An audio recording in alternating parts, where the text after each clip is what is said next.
Hello and welcome to Why I Would Never Hire Eric Sanders of the Sanders Firm, LLC, ever again.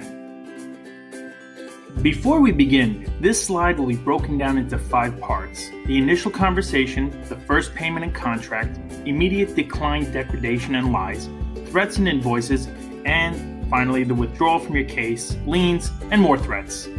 So you got yourself in a little situation and you don't know what to do. Your friends recommended Eric Sanders and you give him a call. Of course, he won't pick up, so you have to leave him a message. Then he'll call you back.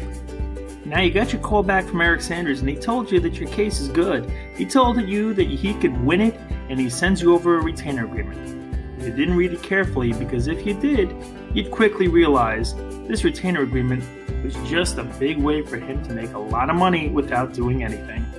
You finally meet Eric Sanders for the first time in a public place. That's because he doesn't have an office. You fork over your retainer agreement fees and you hope for the best. Now that he's got your money, it all begins. You can't call outside his unlisted office hours. Don't ever call his cell phone. He works at his own pace. You're not important to him. And even though he mentioned he doesn't take many clients, he takes every client. But don't worry, he's on Instagram, Facebook, all the time. By now you realize that he doesn't actually have an office and he uses virtual offices, and your retainer agreement was basically a pay-per-everything invoice. But it doesn't stop there. You get invoice for every Uber he takes from his house, every Metro North ride he takes, and even the faxes he sends from Staples. So you're driving in the car, you're with your friend, minding your own business. Then what happened? Well, then we saw this woman and she was wearing a bra with no top. No top? She didn't have a top on? Yeah. So I got distracted and I crashed the car. Well, how would you describe this woman? Would you say she was an attractive woman? Oh, yeah. So we got an attractive woman, wearing a bra, no top, walking around in broad daylight. She's flouting society's conventions. She was flouting. It's totally inappropriate. It's lewd, lascivious, salacious, outrageous. It was outrageous. And she's the heir to the O. Henry candy bar fortune. Could you repeat that?